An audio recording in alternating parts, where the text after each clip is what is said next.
వేడుకొనుచున్నాము తండ్రి. ఆమేన్, ఆమేన్. ప్రతి ఒక్కరు కూర్చోడు. నాకు ఈ యొక్క అప్పుడు నేను ప్రభువుకే వందనాలు చెల్లించుకున్నాను. ఎందుకంటే ఆ రోజు ఇక్కడికి వచ్చినప్పుడు ఆ రోజు నేను చెప్పాను అమ్మగారికి, మా పిల్లల్ని చూసుకుంటున్నాను, నాకు దేవుడు ఇచ్చింది ఏంటంటే నా భర్త సేవ చేస్తుంటే వెనక కూర్చొని ప్రార్థన చేయడం. ఆ రోజు మాకు మందిరం లేదండి, ఇద్దరు పనిచేసే వాళ్ళము, మదనపల్లి నుంచి వచ్చాము ఇక్కడికి. సో ఆ రోజు అదే మనం చెప్పాను, నాకు సేవ ప్రభు అనుగ్రహించలేదు, అంటే వాక్యం చెప్పేది ప్రభు నాకు అనుగ్రహించలేదు. నా పనంతా ప్రభు ఇచ్చిన భారత నాకు ఏంటంటే పరిచర్యల కోసము, వివిధ పరిచర్యలు, నాతో పని చేసేవారు, లేకపోతే నాకు ఎవరైనా ప్రేరేపిస్తూ చెప్తే వాళ్ళ కోసం భారంగా ప్రార్థన చేసే ఆ కృపను అనుగ్రహించాడు. నాది అంతే, నా డ్యూటీ, నా రెస్పాన్సిబిలిటీ అంతే. ఆమె చిక్కగా నవ్వారండి. ఆ నవ్వు అక్కడ కూర్చుంటే నాకు అదే జ్ఞాపకం వచ్చింది. అక్కడ టేబుల్స్ వేసి కూర్చోబెట్టి అదే ప్లేస్లో భోజనం అయినా కూర్చొని మాట్లాడుతున్నాం. గట్టిగా నవ్వారనమాట. అంటే చాలా హార్ట్ఫుల్ లాఫ్, అది హృదయపూర్వకంగా నుండి వస్తాను అదే ఒక రోజు ఇక్కడికి మళ్ళీ నేనే పిలుస్తాను చూడండి. సో నిజంగా కూర్చుంటే నాకు అవే మాటలు జ్ఞాపకం వచ్చాయి. ఎందుకంటే దేవుని అంటే నీతిమంతులను జ్ఞాపకం చేసుకుంటా ఆశీర్వాదకరం. సో అమ్మగారు చేసిన పరిచర్యను బట్టి నాకు అమ్మగారికి పెద్దగా పరిచయం లేదు, కానీ అయ్యగారు చెప్తూ ఉంటారు, అమ్మగారు వాళ్ళ మదర్ తోటి, మా అత్తగారు నర్సింగ్ సూపరింటెండెంట్, సో వాళ్ళిద్దరు చాలా మంచి ఫ్రెండ్స్ అని చాలా తన గురించి గొప్పగా చెప్తూ ఉంటారు. సో ఆ యొక్క ఈరోజు అనుకుంటాను, అమ్మగారు ఎక్కడున్నప్పటికీ దేవుని దగ్గర ఉండి మా కోసం ప్రార్థన చేస్తూ సంతోషిస్తూ ఉంటారు. అందుని బట్టి దేవునికి వందనాలు. సో నాకు ఈ యొక్క ఆపర్చునిటీ ఇచ్చడానికి అవకాశం ఇచ్చినటువంటి సంఘ కాపరికి, జేకబ్ పాస్టర్ గారికి, సంఘ సభ్యులకు, పాస్టర్ కమిటీకి అందరికీ కూడా నాకు హృదయపూర్వక వందనాలు చెల్లించుకుంటున్నాను. అందరికీ వందనాలు.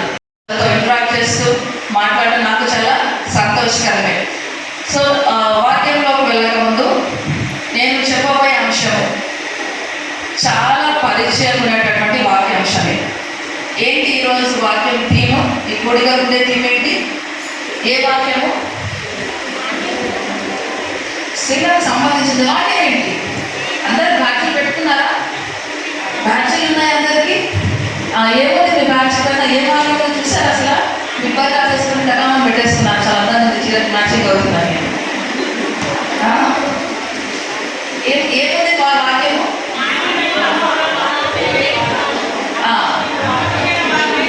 రెఫరెన్స్ ఏంటది? మొదటి తిమోతికి రాసిన పత్రిక 3వ అధ్యాయము 11వ వచనం. అందరి దగ్గర బైబిల్స్ ఉన్నాయా? చెప్పని వాడును, మితానుభవం గల వాడును, అన్ని విషయాలలో నమ్మకమైన వారిని ఉండవలెను. ఈ వాక్యం ఇంపార్టెన్స్ ఉంది, ఒక సిగ్నిఫికెన్స్ అనేది ఉంది.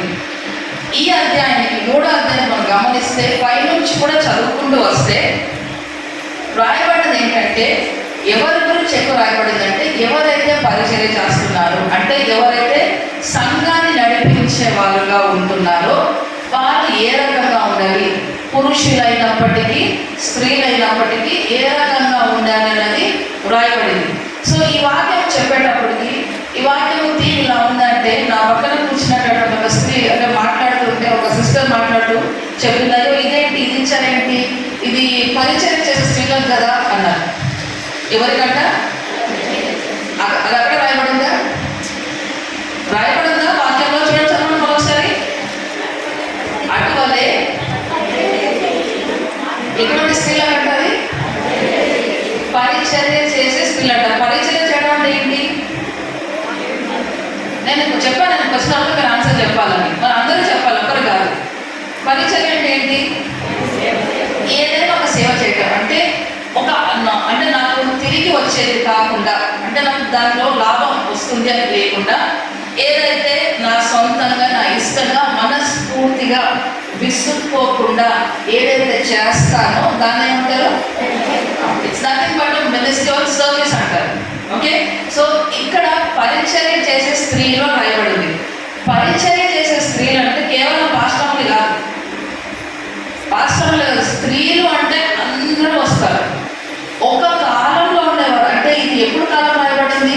ఆ కాలంలో వాళ్ళకి కొంతమందికి కొన్ని రెస్పాన్సిబిలిటీస్ ఇవ్వబడ్డాయి, కొంతమంది మాత్రమే ఎన్నుకున్నారు, వారు మాత్రమే పరిచయం చేస్తూ వచ్చారు. ఎందుకంటే వాళ్ళకి అక్కడప్పుడు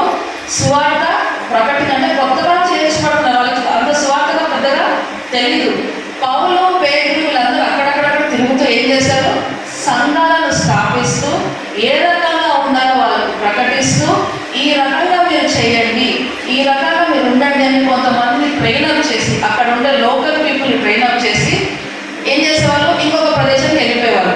అందుకని కదా పౌలు ఇన్ని రాస్తాడు, ఎఫెసీ, గలతీ, కొలసీ, ఫిలిప్పీ, ఇవన్నీ ఏంటివి? మనుషుల పేరు కాదు, ఏంటివన్నీ స్థలాల పేరు. పొదటూరు, కడప ఎలాగో వాళ్ళకట్లా గలతీ, ఎఫెసీ, ఫిలిప్పీ అనేది స్థలాలు, ఆ ప్లేసెస్ పేరు. సో ఆ ప్లేసెస్లో వాళ్ళు వెళ్ళి సువార్త ప్రకటించి ఎవరైతే క్రీస్తుని నమ్ముతారో వాళ్ళని దగ్గరికి పిలుచుకొని ఏ రకంగా మీరు చేయాలి, ఏ రకంగా ఈ సువార్తను మేము మీకు ప్రకటించాము, మీరు ఇంకొకరికి ఎలాగ చెప్పాలి అన్నది అవన్నీ వాళ్ళకు చెప్పి ఇంకో ప్రదేశానికి వెళ్ళిపోయేవారు. దాని తర్వాత ఎందుకు పౌలు ఈ పత్రిక రాశాడంటే, ఎప్పుడైతే ఆ సంఘంలో ఒక సమస్య వచ్చిందో, జాగ్రత్తగా వినాలి, ఎవరు నిద్రపోకూడదు. నిద్రపోవాలని రామని చెప్పండి. వెరీ గుడ్ కదా, అందరూ అటెంటివ్ ఉన్నారు, రైట్. సో ఎవరైతే ఎక్కడైతే ఏ సంఘం మీద ఒక సమస్య వస్తుందో, ఎవరికైతే పరిచయం అప్పగించబడుతుందో వాళ్ళు పౌలుకో లేకపోతే పేతురుకో లేకపోతే ఇంకొకరికో సమస్య, ఇలా సమస్య చేస్తున్నారు సంఘంలో, మీరు మన దగ్గరికి రాకుండా ఈ యేసుక్రీస్తు వాక్యం వినకుండా వేరే దగ్గరికి మళ్ళీపోతున్నారు, వేరే మాటలు వింటున్నారు, సత్యం కాని మాటలు వింటున్నారు, ఇది నిజం కాదంటున్నారు, వితండవాదం చేస్తున్నారు అనేసి సమస్య తెచ్చినప్పుడు అప్పుడు పౌలు ఆ సంఘాలకు ఏం చేస్తున్నాడు, ఆ సమస్యను బట్టి లెటర్స్ రాశాడు, ఆ సమస్యను బట్టి పత్రికలు రాశాడు. అది వేరే ప్రదేశంలో రాశాడు, కొన్ని జైల్లో ఉండి రాశాడు, కొన్ని. అర్థమవుతుందా? అందుకని ఈ పత్రికలన్నీ వచ్చాయి మనకు. ఓకే, సో ఇక్కడ ఈ తిమోతి పత్రికలో నేను ఏం చేస్తున్నాడంటే ఒక సమస్య గురించి మాట్లాడుతున్నాడు. ఏ సమస్య అంట? స్త్రీల సమస్య. అందరికీ స్త్రీలే కదా సమస్య. ఈ కాలంలో ఉండదు కదా, ఏ కాలంలోనో మనం స్త్రీలమంతా అందరికీ సమస్య. మనం లేకుండా ఒక పని కూడా, అంతేనా? మనం లేకుండా ఒక పని జరగదు. అయినప్పటికీ సమస్య అంతా ఎవరంటే ఫస్ట్ చూపించడం ఎవరిని? స్త్రీలనే చూపిస్తారు, భార్యనే చూపిస్తారు. ఇంకెవ్వరు అంటే ఆట పట్టే ఒక కమెంట్ చేసిన భార్య, ఒక కాంప్లిమెంట్ ఇవ్వాలన్న భార్య. మగవాళ్ళు ఎక్కడ కనిపించారు కదా, ఊరికి అంటా ఉంటారు అంతే, మగవాళ్ళ అహంకారం అని. కానీ అదేం కనిపించదు, కనిపించదంతే ఎవరు కదా. ఇప్పుడు రైట్ ఈక్వాలిటీ అప్పుడు ఎప్పుడో కొట్లాడుకున్నారంటే మనం ఇప్పుడు తెచ్చుకున్నాం. అది మహిళా బిల్లు అప్పుడు ఏమనలేదు. దేవుడు ఏమంటున్నాడంటే ఎవరైనా పురుషుడికి ఎట్లాంటి ఇన్స్ట్రక్షన్స్ ఇవ్వబడిందో, ఈ పై అధ్యాయాన్ని చదువుతాం, మనం 11వ వచనం చదువుతున్నాం. ఆ పై వచనాలు చదివితే పాస్టర్స్ లేకపోతే సంఘాన్ని నడిపించే కాపరి, పరిచారకుడు, పరిచయం చేసేవాడు ఏ రకంగా ఉండాలి రాయబడింది. అదంతా రాస్తూ 11వ వచనానికి వచ్చేటప్పుడు అంటున్నాడు అటువలే. ఎట్లుందంట? ఇప్పుడు నేను మొబైల్లో చెప్పాను కదా, మీకు కూడా అదే వర్తిస్తుందని మాట్లాడుతున్నాడు.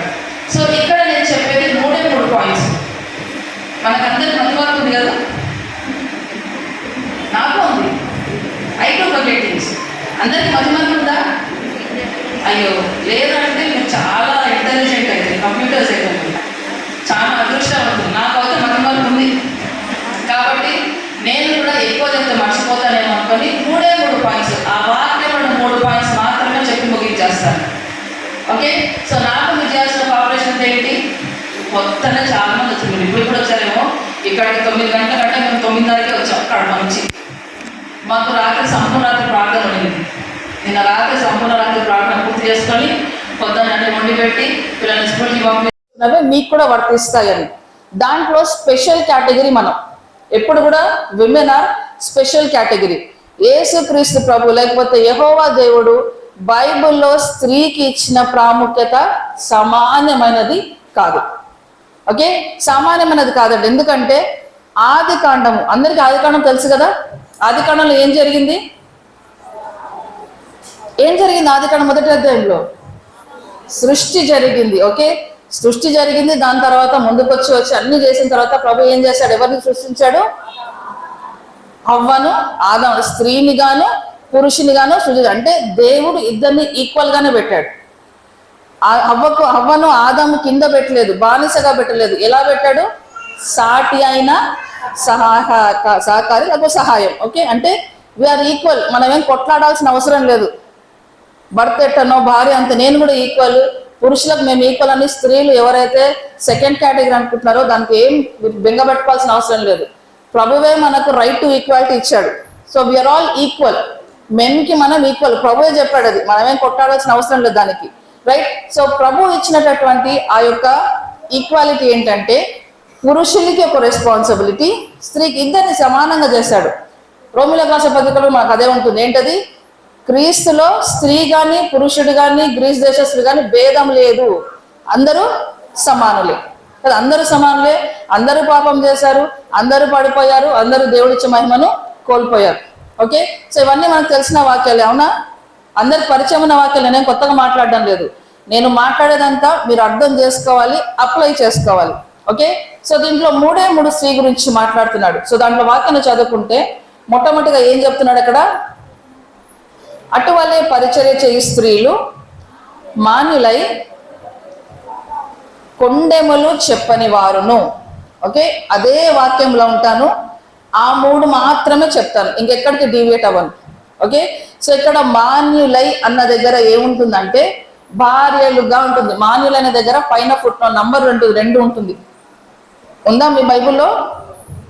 నంబర్ ఉంటుంది దాని పైన, కింద భార్యలుగా ఉంటుంది. అంటే వాళ్ళకు మాత్రమని అనుకోవద్దండి. ఓకే, సో ఫస్ట్ ఏంటంట? కొండెములు చెప్పు, చెప్పేవారా చెప్పని వారా? చెప్పని వారు. కొండెములు చెప్పడం అంటే ఏంటి? అబ్బా చాలా బాగా చెప్పేశారు కదా. ఏంటది?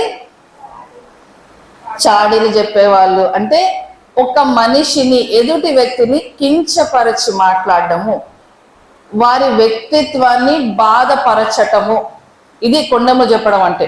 ఓకే, సో దీని ఇంగ్లీష్లో ఏమంటారంటే గాసిపింగ్ అంటారు, లేదంటే కొంచెం సొఫిస్టికేటెడ్ టర్మ్ ఏదంటే స్లాండర్ అంటారు. ఏమంటారు?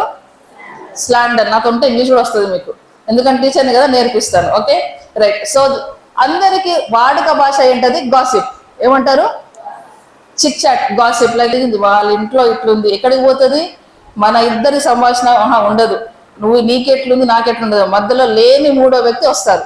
సో ఆ లేని మూడో వ్యక్తి గురించి మాట్లాడుకుంటారు చూసారా, అవి కొండెములు చెప్పేది. అర్థమవుతుందా? సో లేని మూడో వ్యక్తి గురించి. సో ఇక్కడ స్త్రీలు ఏ రకంగా ఉండాలంట చెప్పాలి. ఏ రకంగా ఉండాలి? చెప్పని వారుగా ఉండాలి. చెప్పని వారుగా ఉండాలి. ఒకరి గురించి ఆరోపించడం అంటే ఏంటి? నిందేయటం. అవునా? ఇప్పుడు ఇద్దరు ఫ్రెండ్స్ మధ్యలో ఎందుకు వస్తుంది కొండెములు చెప్పేది? రావాల్సిన అవసరం ఏంటంటే ఫస్ట్ పాయింట్, మీకు వారంటే ఇష్టం లేకపోవటం. జాగ్రత్త, వింటున్నారా? ఒకరంటే మీకు ఇష్టం లేకపోతే వాళ్ళ మీద కొండాలు చెప్తారు. అనిపిస్తుంది అందరికీ, నాకు అర్థం కాదు.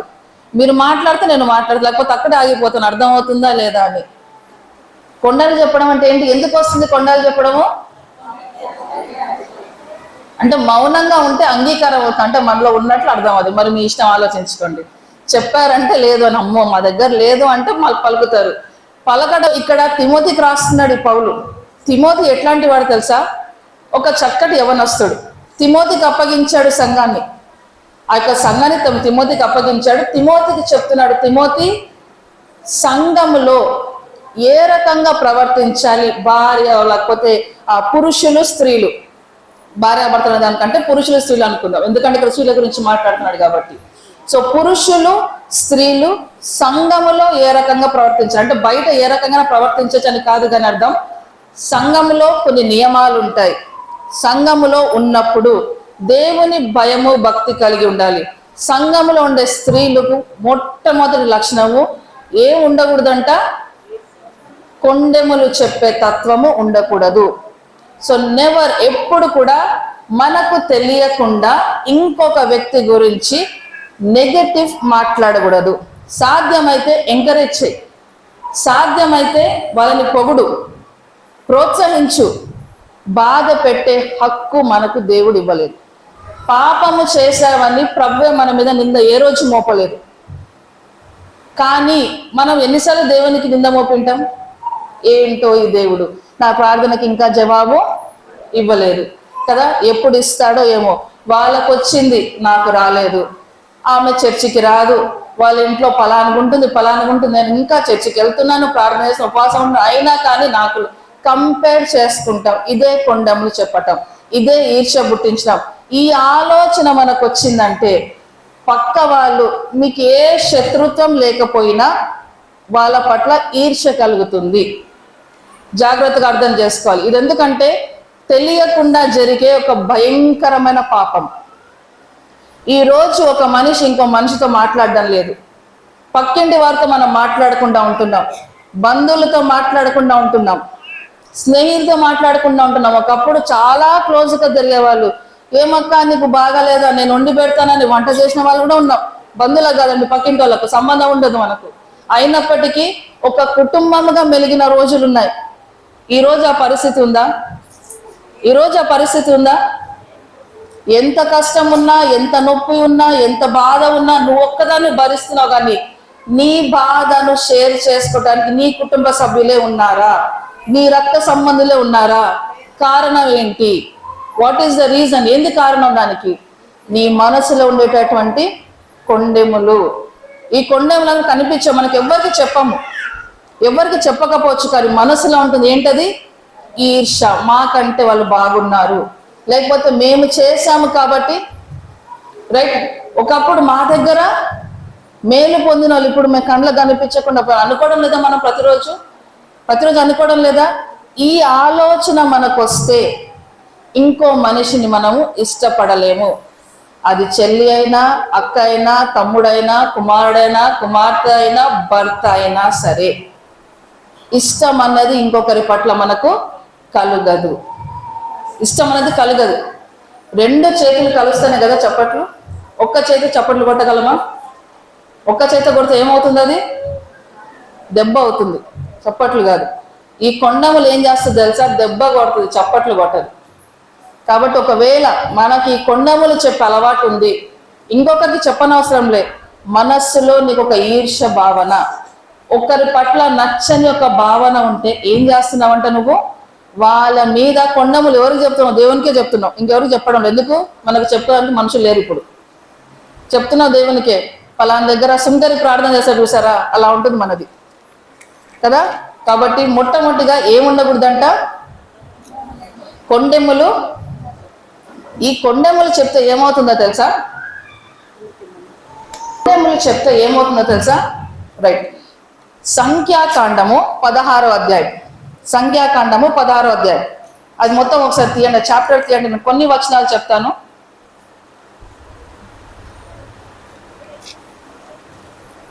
తీసిన చదవాలి వెంటనే. కోరాహు ఇద్దరు ఉన్నారు. ఎవరంట? కోరాహు అంటే ఎవరి కుమారులు అని రాయబడింది. దాని తర్వాత ఈ ముగ్గురు వ్యక్తులు ఉన్నారు. ఎవరక్కడ? కోరాహు, తర్వాత అభిరాము, ఓనును. ఎవరక్కడ? ఓనును. పేర్లు గుర్తుపెట్టుకోవాల్సిన అవసరం లేదు, ముగ్గురు వ్యక్తులు గుర్తుపెట్టుకోండి. ఈ ముగ్గురు వ్యక్తులు ఒక వ్యక్తి మీద తిరుగుబాటు చేశారంట. ఎవరి మీద? మోషే మీద. Very good. సో మోషే మీద ఏం చేశారు? తిరుగుబాటు చేశారు. మోషే ఎవరు? నడిపించే నాయకుడు, పరిచారకుడు కదా, లక్షల మంది నడిపించే నాయకుడు. ధర్మశాస్త్రాన్ని రాశాడు, దేవుని దగ్గరికి వెళ్ళాడు, 40 రాత్రులు వేచి ఉన్నాడు, దేవుని చూశాడు, పలకలు తీసుకొచ్చాడు. అవన్నీ మోషే చాలా కష్టపడ్డాడు ఈ మెడవంచని ఇశ్రాయేలు జనాల కోసం. ఓకే, సో ఇటువంటి మనుషులు ఏం చేశారంటే దాంట్లో ముగ్గురు లేచారు. మోషే అహరోనులకు వ్యతిరేకంగా లేచారంట. ఏమని? వాళ్ళే నా పరిశుద్ధులు, మేం కాదా? మేము కూడా అదే యాజకత్వ గుంపు కాదా మాది? ఏం దేవుడు వాళ్ళతోనే మాట్లాడతాడా? మాకు పరిశుద్ధత లేదా అని ఈ రకంగా మాట్లాడుతూ మోషే అహరోనుల మీద ఏం చేశారు? వాళ్ళు తిరుగుబాటు చేశారు. నువ్వు ఏ లేవి గోత్రం చెందినావో, మేము కూడా అదే గోత్రానికి చెందిన వాళ్ళము, మేము కూడా పరిశుద్ధ. దేవుడు మాతో కూడా మాట్లాడుతున్న ఒక మాట మాట్లాడితే అక్కడ కింద వచనం చూడండి, 23, 24 అదే అధ్యాయము 23, 24.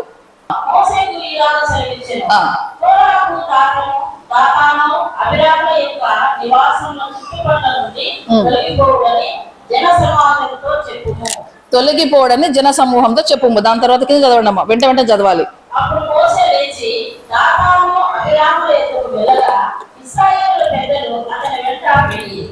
అతడు ఈ దుష్టుల గుడారంలో ఎత్తబడి తొలగిపోవుడి.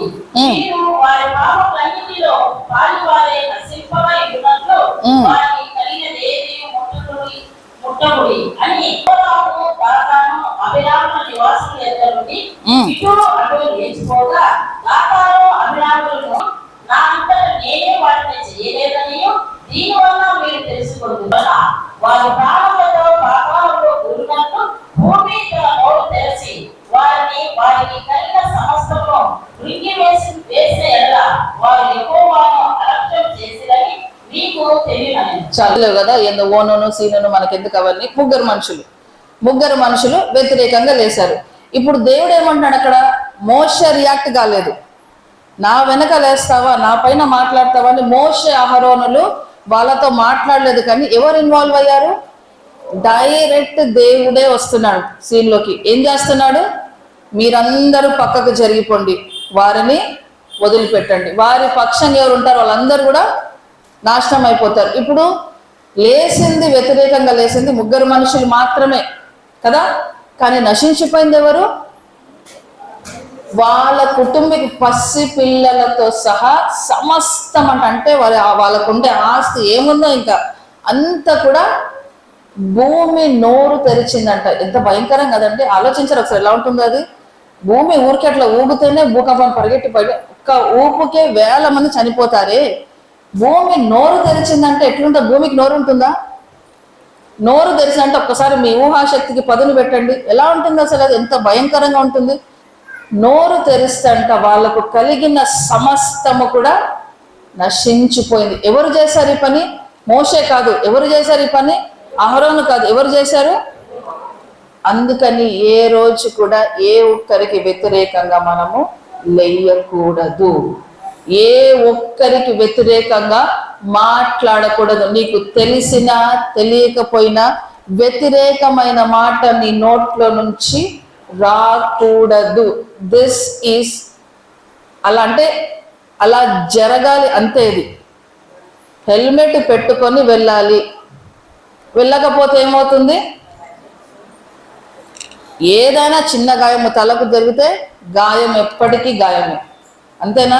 తలనొప్పి ఎందుకు తలనొప్పి?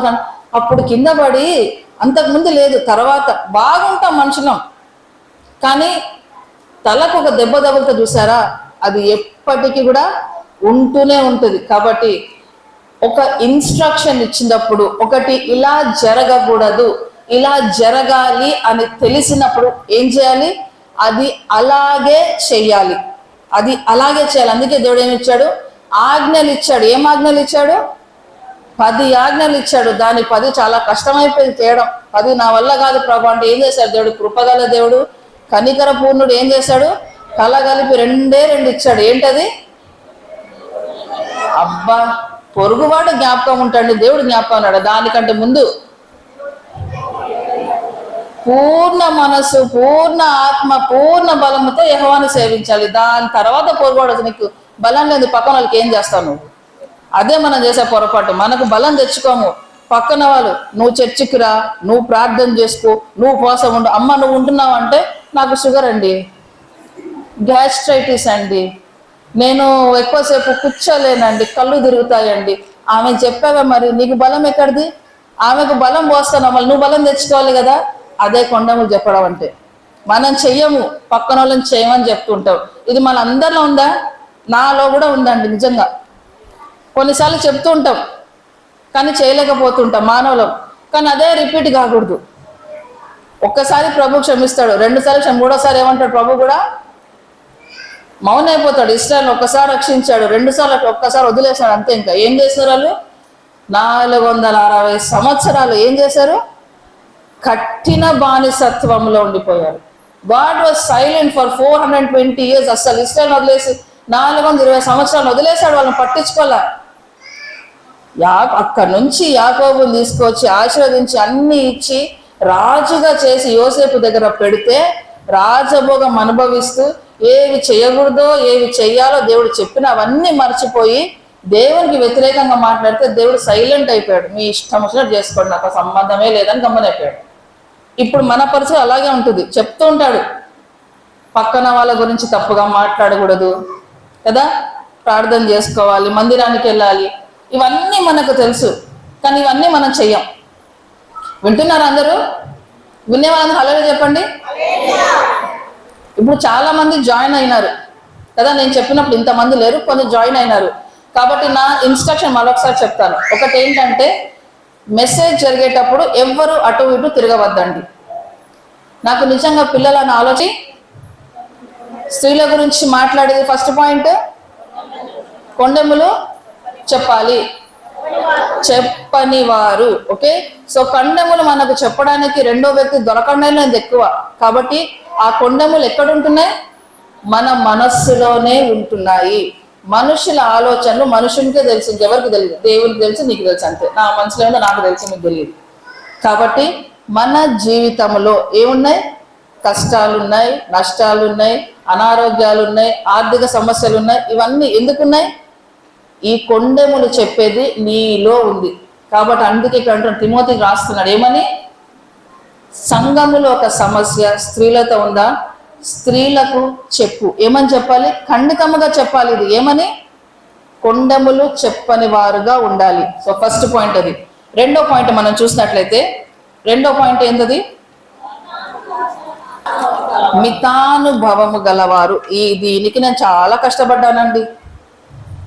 మితానుభవం అంటే ఏంటి? మితానుభవం సందులు సమస్యలు వచ్చా మనకు? ఎందుకమ్మా నీ టాలెంట్ అంతా మా దగ్గర చూపిస్తున్నావు అనుకుంటున్నారా? నీ టాలెంట్ నీ చదువుంటే నీ దగ్గర పెట్టుకో, నీ పుస్తకాల్లో పెట్టుకో, మా మీద ఎందుకు ప్రయోగం అంటున్నారా? మితము అంటే ఏంటి? అంతే కదా. అనుభవం అంటే ఏంటి?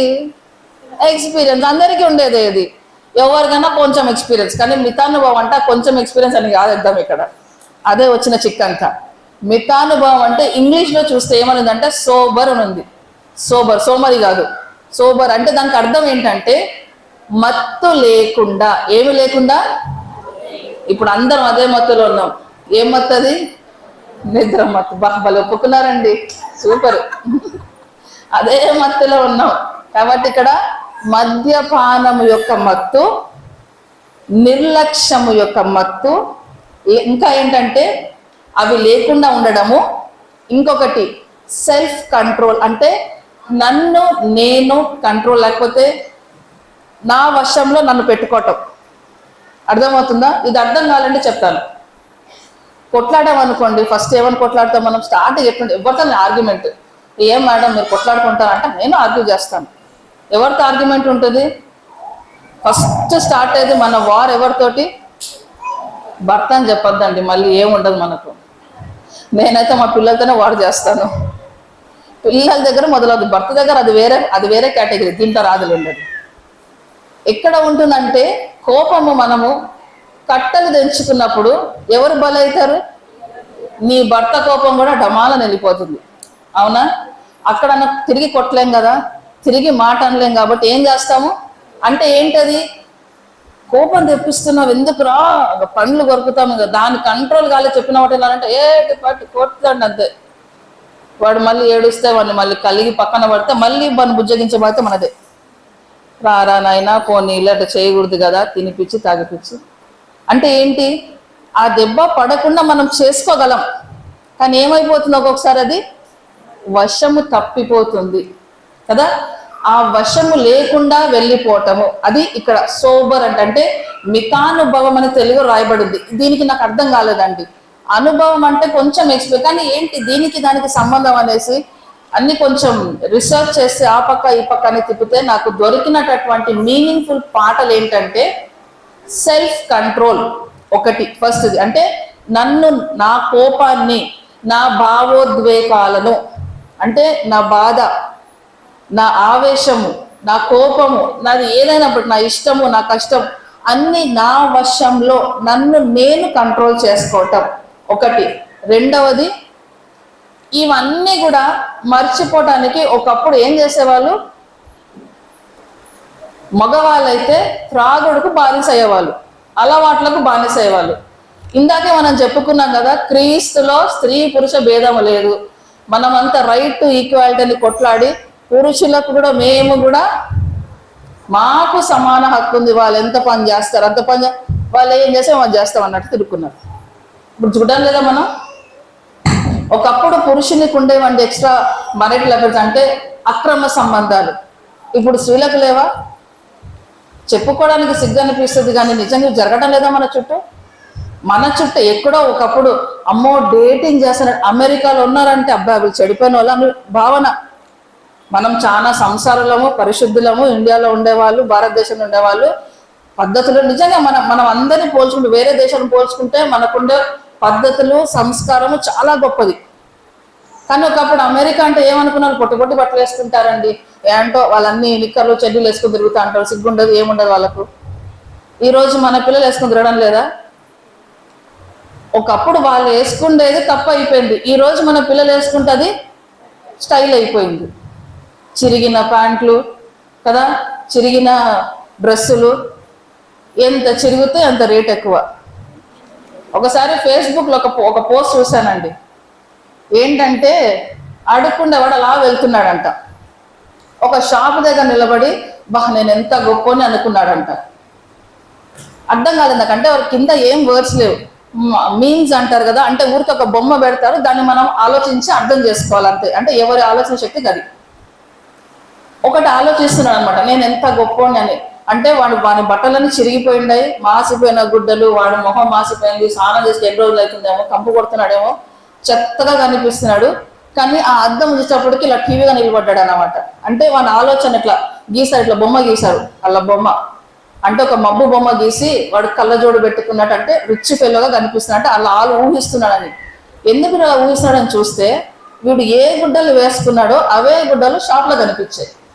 అంటే వీడు ఇక్కడ చిరిగిపోయి వాడు చిరుగులు ఇంకా ఎక్కడో వెనక ముందు చినుగుతే అవి బయట పెట్టుకోలేక అతుకులు గుట్టుకుంటాడు చూసారా, అట్లాంటి వేరే వేరే గుడ్డలు, మాసి గుడ్డలు అంటారు కదా, అతుకు గుడ్డలు వేసుకుంటా, అట్లాంటి గుడ్డలు అక్కడ చూశాడు. అనుకున్నాడు, అరే నాకు లేక వేసుకుంటే ఉండేవాడు చింపుకొని కుట్టుకొని వేసుకుంటున్నాడు, నేను ఎంత గొప్పని, నా ట్రెండ్ ఫాలో అవుతాను, ట్రెండ్ సెట్ చేసి అనుకున్నాడంట.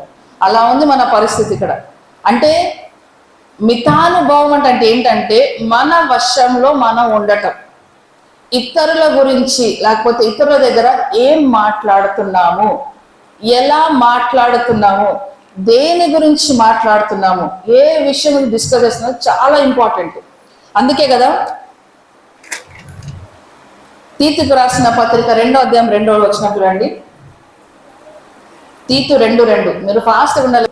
వృద్ధులు మితానుభవము గలవారు, తర్వాత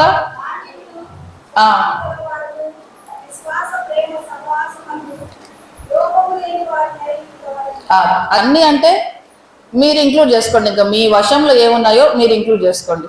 మీ కోపమా, మీ యొక్క తిండ, మీ యొక్క అలంకరణ, మీ లేకపోతే మీరు మాట్లాడే విధానమా, చూసే విధానమా, మీరు పనిచేసే విధానమా, ఏదైనా తీసుకోండి అన్ని విషయాల్లో. దాని తర్వాత నీకు ఒక మాట ఉంటుంది, చదవండి అమ్మా. దాని తర్వాత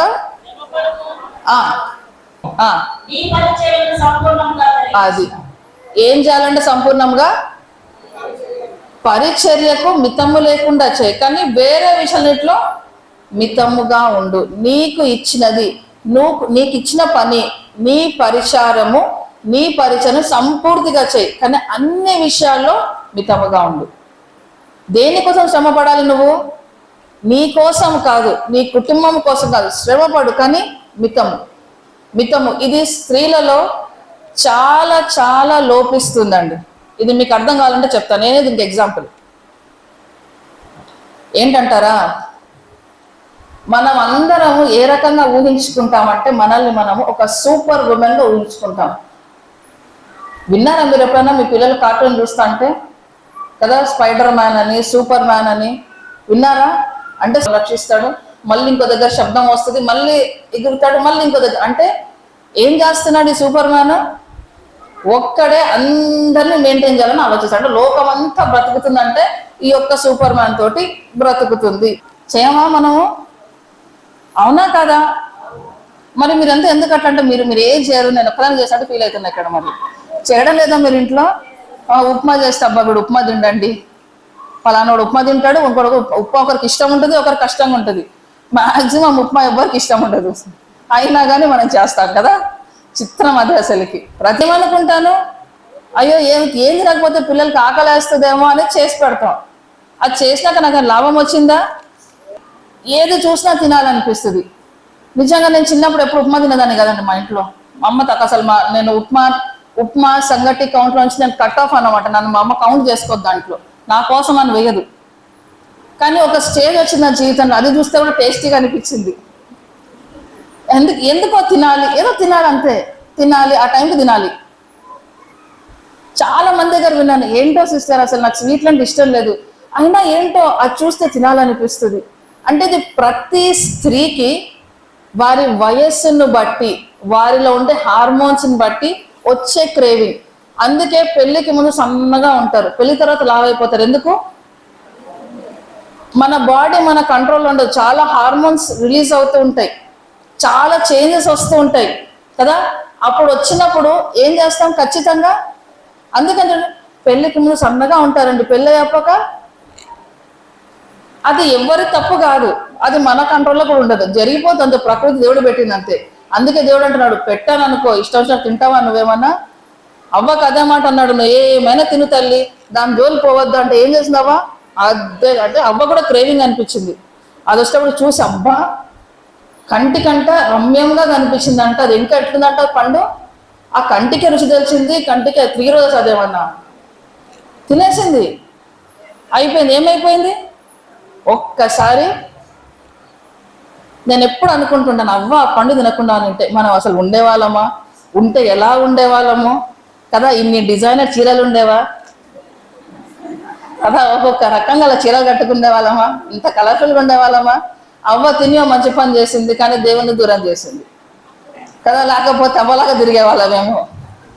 మన దేవుని దగ్గర రోజు దేవునితో మాట్లాడుకుంటా హాయ్ దేవుడా, హలో దేవుడా అనేసి మనకు ఆ సిగ్గు తెలియకుండా దేవునితో సహవాసం సంతోషం కలిగి ఉండేవాళ్ళం. కానీ అవ్వ ఏం చేసింది, అదొకటి కంట్రోల్ లేకుండా పోయింది అవ్వకు.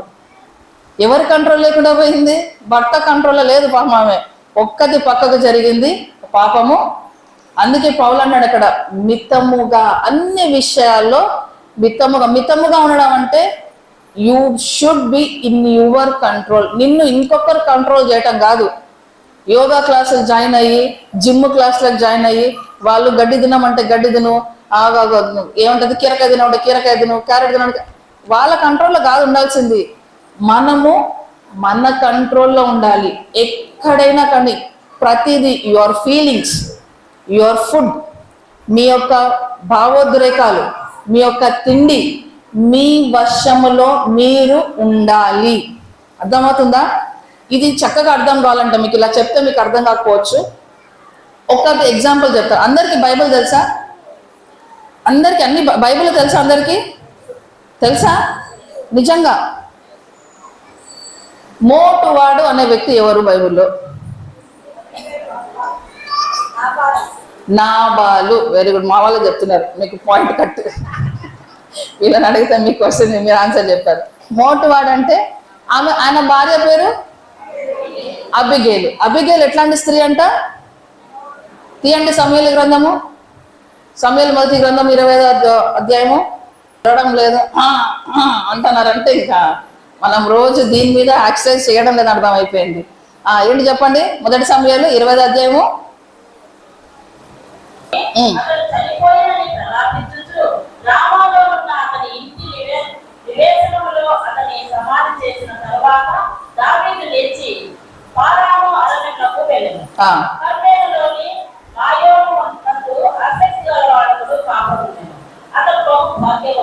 అతనికి 3000 గొర్రెలను 1000 మేకలను ఉండేది. అతడు కర్మేలులో తన గొర్రెలకు సంతరించుటకై పోయి ఉండేది. అతని పేరు నాబాలు, అతని భార్య పేరు అబీగయీలు. ఈ స్త్రీ సుబుద్ధి గలదై రూపవతి. ఏమంట? నాబాలు ఎట్లాంటి వాడంట? పల్లెటూరు అనుకుందాం అర్థం కావడానికి. మోటోడు అంటే పక్కా పల్లెటూరు వాడు. ఇప్పుడు ఈ అబిగేలు ఎట్లాంటిది? ఎట్లంట?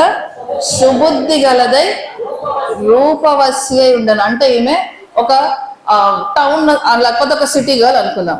ఇప్పుడు ఇద్దరు కాంబినేషన్ ఎట్లుంటుందండి? ఎలా ఉంటుంది? దారుణం కదా. మనం చూస్తేనే ఎప్పుడైనా ఎవరన్నా అట్లా పెళ్లి చేసుకుంటారు, అయ్యా ఏంటి ఇలా పాపం వాడేమో అట్లా, ఈ పిల్లేమో ఇంత అందంగా ఉంది, చక్కది పోయి తీసుకొచ్చి అట్లాంటివన్నీ కట్టబెట్టాలని అంటారా అనరా? కానీ ఈమె అలా అనుకోలేదండి. ఉత్తమమారాలైన ఇల్లాలు ఏమనుకుందంట? ఏం జరిగింది తెలుసా? ఇక్కడ నాబాలు అనే వ్యక్తి బహుభాగ్యవంతుడు. దావీదు అక్కడక్కడికి వెళ్ళి వాళ్ళంతా గొడవ జరిగిపోయి చాలా ఆకలేసింది. వినాలందరూ, ఇదో కథ చెప్తున్నా నేను. అనే వ్యక్తి బహుభాగ్యవంతుడు అని బైబిల్లో చెప్తా, అంటే చాలా ధనవంతుడు. ఓకే, సో ఇప్పుడు ఏం జరిగిందంటే దావీదుకి ఆకలేస్తుంది. దావీదుతో పాటు కొంతమంది మనుషులు ఉన్నారు అనుకుందాం, ఒక 300 మంది మనుషులు ఉన్నారు అనుకుందాం. వాళ్ళందరికీ అరణ్యంలో ఆహారము దొరకలేదు. అర్థమైందా? అరణ్యంలో ఆహారం దొరకలేదు కాబట్టి ఇక్కడ మోషేగా నడిపించేది దేవుని అంటప్పటికి మన్నా గురడానికి. కాబట్టి నేను చేశాడు, నాబాలు ధనవంతుడు కదా, గొర్రెలు గొడ్లు అన్నీ ఉన్నాయి. ఈ గొర్రెలను అరణ్యంలో దావీదు చూసుకునేవాడు, మేపేవాడు. అంటే నాబాలుకు చాలా హెల్ప్ చేసినాడు ఈయన. అది మనసులో పెట్టుకొని నాకు ఆకలేస్తుంది, నా వెనక మనుషులు ఉన్నారు, వీళ్ళకు కూడా ఆకలేస్తుంది, కాబట్టి నాబాలు దగ్గరికి వెళ్ళి సహాయాన్ని అడుగుదాం, ఆహారాన్ని అడుగుదాం అని చెప్పి మనుషుల్ని పంపించాడు. పంపిస్తే ఈ మహానుభావుడైన మోటోడ నాబాలు ఏం చేస్తాడు తెలుసా? అవునా, దావీదుకి ఆహారం కావాలని వెంటనే ఇవ్వడు. ఏం చేస్తాడు? ఎవడు దావీదు, ఎవడు యెషై, నాకెవడు తెలియదు అంటాడు. అర్థమైందా? ఎప్పుడైతే ఆ మాట వింటాడో దావీదు ఏం చేస్తాడు? ఎత్తండ్రా కత్తులు తీయండి నన్ను ఎవడంటాడా? ఏం చేస్తున్నాడు? చంపడానికి కత్తులు తీసుకొని 200 మందిని పట్టుకొని పరిగెత్తాడు. ఇంకా ఒక సేవకుడు ఏం చేస్తాడు? ఈ మాట తీసుకెళ్ళి అబిగేలుకి చెప్తాడు. ఏమని? అమ్మా, దావీదు ఇంత సహాయం చేసి నాబాలు కంటే నీ మోటువాడైన భర్త ఏం చేశాడు? దావీదుకి సహాయం చేయడానికి చెయ్యి వెనుక తీశాడు. దావీదు ఇప్పుడు మనుషుల్ని వేసుకొస్తున్నాడు, అయిపోయింది, ఇంకా మ్యాన అవుట్, కాపాడుకో నువ్వు అంటే అబిగేలు ఏం చేస్తుంది? నాబాలుకి ఒక్క మాట చెప్పకుండా, మీకు అర్థం ఏమందో చదవండి, నాకు టైం లేదు కాబట్టి ముందుకు వెళ్తున్నాను. ఒక్క మాట కూడా మాట్లాడకుండా ఆయనకు ఏమేమి అవసరం అక్కడ లిస్ట్ చదివితే బలాశ్చర్యం వేసండి. ఎడలు వేసుకుందంట, రొట్టెలు పెట్టుకుందంట, ద్రాక్ష ఎడలు అసలు చూస్తే వేలలోనే గాడిదలో రెడీ చేసిందంట, సేవకు రెడీ చేసిందంట. పదండి మీరు, నీ వెనక వస్తాను. అడ్డదారిలో పోయింది, ఎట్లా పోయిందో దావీదును ఎదుర్కొంది. ఏం చేస్తుంది? సాష్టాంగపడి దావీదు కాళ్ళు పట్టుకుని ఉంటుంది. అయ్యా, నీ సేవకురాలైనా నా మాట విను, నీ చేతులకు రక్తం అంటకుండా నువ్వు ఒకరిని నీ పగ తీర్చుకొని చంపకుండా దేవుడు నిన్ను తప్పించాడు. నా భర్త మోటువాడే, నిజమే, నాబాలు అన్న పేరే మోటువాడు, దయతో క్షమించు. ఏం చేస్తుందామె? మోటువాడు పోతే పోయిందిలే, ఈయన తల్లిపోతే నేను ఇంకొకరిని చేసుకోవచ్చు అనుకోలేదు ఆమె. ఏం చేస్తుంది? భర్త ప్రాణం కోసం ఎవరి కాళ్ళ మీద పడుతుంది వెళ్ళి? దావీదు ఇంకా రాజు కాదండి, దావీదు ఇంకా రాజు కాదు అప్పటికి. దావీదు తప్పించుకుంటున్నటువంటి సౌలు చేత తప్పించుకున్నటువంటి ఒక వ్యక్తి మాత్రమే, రాజు కాలేదు ఇంకా. అయినప్పటికీ దావీదు సహాయం చేసింది జ్ఞాపకం ఉంచుకొని ఏం చేస్తుంది? కాళ్ళు పట్టుకొని దయతో క్షమించు, నాబాలుని క్షమించు, ఇదిగో నీకు కావాల్సిన వస్తువులు నేను తీసుకొచ్చాను అయ్యా, ఇది తీసుకుంటే దావీదు ఒక చక్కని మాట అంటాడండి, భలే నచ్చింది నాకు ఆ మాట. ఒకసారి చూద్దామా? సమూయేలు మొదటి గ్రంథము 25వ అధ్యాయము 34 వచనం, 33, 34 ఉంటుంది అక్కడ. అలా తీర్చుకోకుండా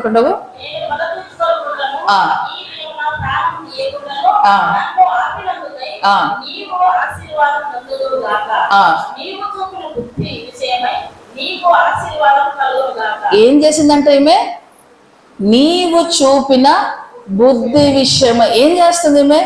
she control the situation very calm. అంటే చాలా ఒక క్లిష్టమైన సమస్య. ఏంటది? దావీదు మనుషులు నేసుకొని వస్తున్నాడు, కత్తులు నేసుకొని వస్తున్నాడు, చంపేస్తాడు. అమ్మో, ఎక్కడ చంపేస్తాడో నా భర్తను, ఏ పక్క నుంచి వస్తాడో, ఎంత అటెంటివ్ గా వెళ్ళిందో, ఎట్లా వెతుక్కుంటూ వెళ్ళిందో, కానీ ఒక్కటి వెంటనే ఎదుర్కొన్న దగ్గర కాళ్ళ మీద పడిపోయింది. నా భర్తను రక్షించు, నీ సేవకురాలైనా నా మాట విను, దేవుడు నిన్ను తప్పించాడు. ఆ ఒక్క ప్రాణం చేయకుండా తప్పించాడంటే దావీదు అంటున్నాడు, నీవు చూపిన బుద్ధి విషయమై. మన ఇంట్లో కూడా సమస్యలు వస్తే ఎవరు హ్యాండిల్ చేయాలండి? ఎవరు అప్పులలో రాని, ఎవరైనా రోగం రాని, ఏంటని ఫస్ట్ ఎవరు ఉంటారు? నన్ను దాటిన తర్వాత నా ఇంట్లో ఎవరైనా, ఇంకా అంతేనా? నా ప్రాణానికి ఏంటది, నీ ప్రాణానికి నా ప్రాణం అడ్డన్నట్టు ఎవరికి ఏ కష్టం వచ్చినా నేనున్నా, ఐఆమ్ దేర్ ఫర్ యూ. తర్వాత ఏం చేస్తున్నాడు ఆయన, వద్దు నువ్వు అంటే సహాయం చేయనని చెప్పిన తర్వాత ఎవరు డెసిషన్ తీసుకుంటున్నారు అక్కడ? ఎవరు డెసిషన్ తీసుకునింది? భార్య అబిగేల్ ఏం చేస్తుంది? నా భర్త ప్రాణాన్ని నేను రక్షించుకుంటా. అంటే నీ ఇంట్లో ఒక సమస్య ఉన్నప్పుడు నువ్వు ఏ రకంగా ఉండాలి? ఈ సమస్య వచ్చిందని పక్కింటికి, ఎదురింటికి, పొరిగింటికి కాదు పట్టాల్సింది. నువ్వు హైరాణ పడిపోవడం కాదు, ఆ సమయానికి ఏం చేయాలో ఆ సమయానికి అది చేయటము ప్రారంభించాలి. ఇవేమంటుందంటూ అనుకుంది బుద్ధి విషయం. కాబట్టి మనకు కనిపించే శత్రు మనకు లేదు, కానీ ఆ కనిపించిన శత్రువు పైన దాడి చేసినప్పుడు ఏం చేయాలి? మోకాళ్ళని ప్రార్థించాలి, మోకాళ్ళని ప్రార్థన చేయాలి. సో ఇంకొకటి మనం చూసి ముగించుకుందాం.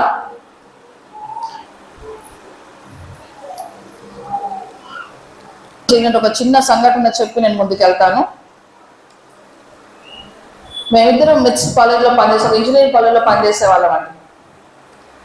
5 years మాకు పరిచర్య పెట్టాలి, లేకపోతే పరిచర్య మొదలు పెట్టాలని ప్రభు మాట్లాడిన తర్వాత వెంటనే మేము పరిచయలోకి రాలేదు, దేవుని మాటకు లోపడలేదు ఇద్దరం కూడాను. ఎందుకంటే అప్పటి వరకు వాక్య పరిచయం చేస్తూ తిరిగాం, సెలవులు వస్తే ఒక స్థలం కాదు చాలా స్థలాలు తిరిగాం. Guntur, Kurnool, Vijayawada, Delhi, so all these places ఎక్కడెక్కడ స్వార్థ ఉండో, హిందూపూర్, సో ఎక్కడ స్వార్థకు సమయం వచ్చిందో, ఎక్కడ ఇన్విటేషన్ వచ్చిందో దూరం కాదు ఖచ్చితంగా వెళ్ళిపోయే వాళ్ళం. కానీ ఒక రోజు వచ్చింది ప్రభు పరిచర్యకు సంపూర్ణ సేవ పిలిచినప్పుడు ఇద్దరం వణికిపోయాం. ఏంటంటే ఇవాంజలిజం అంటే ఇక్కడికి వచ్చి వాక్యం చెప్పి వెళ్ళిపోవడం చాలా సులభం, ఇక్కడే ఉండి పరిచర్య చేయాలంటే ఇదో తిమోతిలాగా ఉంటుంది పరిస్థితి కదా, అంత సులభం కాదు. ప్రవ్వా ఇది మాకొద్దు. 5 సంవత్సరాలు పోరాడామండి, 5 years, 2010 నుంచి 2015 వరకు మాకు వద్దు అన్న దాంట్లోనే ఉన్నాం. కానీ ఒకరోజు ప్రభు ఖచ్చితంగా మాట్లాడాడు. So we have decided to resign the jobs వదిలేసి మేము వచ్చేయాలని భావించాం. ఆ సమయంలో ఏం జరిగిందంటే మేమంతా వచ్చేసిన తర్వాత కొంతమందికి అయిష్టం ఉంటుంది కదా, ఏదో అంటారు కందకలేని దుడ్డ కత్తికెందుకు అన్నట్టు. మనం బయటికి వచ్చాక మనం ఆలోచించలేదు బాధలన్నీ ఏముంటాయని. ఒక ఆంటీ ఇంటికి వచ్చారు, ఒక ఆంటీ అంటే అప్పటికే పరిచయం స్టార్ట్ అయ్యి కొత్తగా పరిచయం మొదలు పెట్టి 1 నెల 2 నెలల టైం అంతే. సో ఆ రోజు ఆమె ఇంటికి వచ్చారు, దేనికి ఏదో ప్రార్థన చేయించుకుంది, ఒక గొప్ప కార్యం దేవుడు చేశాడు, జీవితం చేశాడు కాబట్టి కానుక ఇవ్వటానికి డబ్బులు పట్టుకొని ఇంటికి వచ్చింది, కూర్చుంది. అమ్మ బాబు లేడా అంటే అయ్యగారు బయటికి వెళ్ళారు, లేరమ్మా నాతో కూడా సంభాషిస్తుంది. అయినా ఏమైనా ఆలోచన ఉందా నీకు అసలు? పోనీ మీ ఆయన అంటే పరిచయకు వచ్చాడు అనుకుందాం, నువ్వు కూడా చదువుకున్నదాన్ని కదా, ఇద్దరు రావాల్సిన అవసరం ఉందా? నువ్వు చేసిండొచ్చు కదా ఉద్యోగము, నువ్వు పోయిండొచ్చు కదా, మీ ఆయనకు సంపూర్ణ సేవకు వచ్చింది, నిన్ను కూడా పిలిచాడా దేవుడు అని. నేను ఏం మాట్లాడలేదండి, ఎందుకంటే పిలిచినాడు దేవుడు, నమ్మదగిన వాడు, నాకు తెలుసు నా ఎక్స్పీరియన్స్ ఏంటో. సో దేవుడు నాతో మాట్లాడాడు. బ్రదర్ కంటే ముందు నేనే ఫస్ట్ రిజైన్ చేశాను జాబ్, నేను జాబ్ చేయను, దేవుడు నన్ను పిలుస్తున్నాడు అనేసి నేను first I was the person to resign my job చెప్పిన తర్వాత ఆమె అన్నీ మాట్లాడి నేనేం మాట్లాడలేదు, కామ్గా ఉన్నాను. తర్వాత సర్లే అమ్మ ఏమైతే ఏందిలే ఆలోచించుకో, నువ్వే కదా మళ్ళీ వేరే దగ్గర కాలేజీలో ఉన్నా, నువ్వు కావాలంటే చెప్పు మాట్లాడుతాను నేను అనేది. మంచి ఇన్ఫ్లుయెన్స్ ఉన్న ఆంటీని, నేనేం మాట్లాడలేదు. మళ్ళీ సరే అమ్మా ప్రార్థన చదివ కానక దేనికి అంటే ఫలానా రోజు బాబు ప్రార్థన చేశాడమ్మా, మా భూమి అమ్ముడు పోలేదు, అసలు దానికి వాల్యూ రాలేదు, ఎవరు కొనమని చెప్పారు, ఏంటంటే మాట్లాడారు, ప్రార్థన చేయించిన 2 రోజులకే మేము అడిగిన దానికంటే ఇంకా 10 లక్షలు ఎక్కువ పెట్టి భూమి అమ్ముడిపోయింది, దానికి శ్రేష్టమైన కానుక చాలా మొత్తంలో తీసుకొచ్చిందండి, ప్రార్థన చేయనింది. నేను నవ్వాను. ఎందుకు నవ్వుతున్నావు అనింది. ఆంటీ ఒక్క ప్రార్థన చేస్తే దేవుడు మీ భూమిని మీరు అనుకోకుండా ఊహించని లాభానికి మీరు పొందారు. మేము మా జీవితాలు వదిలేసి మా కుటుంబాలు కాదనుకొని, మాకు 3 పిల్లలు చదువులు ఏది లేదని, మాది చాతగాక కాదు మేము బయటికి వచ్చింది, వద్దనుకొని బయటకు వచ్చినప్పుడు దేవుడు మమ్మల్ని పోషించడా? ఆ మాట కంటే ఆమె నిజంగానే ఒక 5 సంవత్సరాల తర్వాత ఆమె అదే అంటుంది, మీ వెనక దేవుడు ఉన్నాడమ్మా, కార్యాలు. ఎందుకు చెప్తున్నానంటే ఒక్కసారి మన దగ్గరికి వస్తే ఏదైనా సమస్య వస్తే వెంటనే ఏం చేస్తామంటే మనము నీకేం తెలుసు, నువ్వు చూసినావా, నీకు అర్థమవుతుందా నా బాధ ఏంటో, నా వేదన? ఇక్కడ అదే అంటుంది, మితానుభవము. మీ ఇమోషన్స్ ని మీరు కంట్రోల్ చేసుకోవాలి. మీ ఇమోషన్స్, మీ మాటలు. ఎందుకంటే మత్తయి సువార్తలో రాయబడిన ఒక మాట ఏంటంటే, మనం మాట్లాడు ప్రతి మాటకు మనము లెక్క అప్పచెప్పవలసి ఉన్నది. అప్పుడు నేను చెప్పలేదంటే దేవుడు నమ్మడు. ఎవరు సాక్ష్యంగా ఉంటారు తెలుసా మనకు? ఇదిగో ఈ గోడలు సాక్ష్యంగా ఉంటాయి, చెట్లు సాక్ష్యంగా ఉంటాయి. మనం ఎక్కడుంటామో ఆ యొక్క సృష్టి మనకు సాక్ష్యం పలుకుతుంది. ఈ భూమి సాక్ష్యంగా ఉంటుంది. అవును, పలానా చోట పలానా మాట పలికావు కదా. దేవుడు వాటిని అడుగుతాడు. నేను చెయ్యలేదు, నేను చెప్పలేదు అని దొంగ సాక్ష్యాలు, దొంగ అబద్ధాలు చెప్పి పక్కన తప్పించుకోవడానికి వీళ్ళది. ప్రభు అంటున్నాడు, మితానుభవము అంటే నీ ఇమోషన్స్ ని, నీ మాటల్ని, నువ్వు ఏమి చూడాలి, ఏ పని చేయాలి, ఏ వ్యక్తితో మాట్లాడాలి, ఎక్కడికి వెళ్ళాలి, అన్ని విషయములలో మితముగా నుండుము.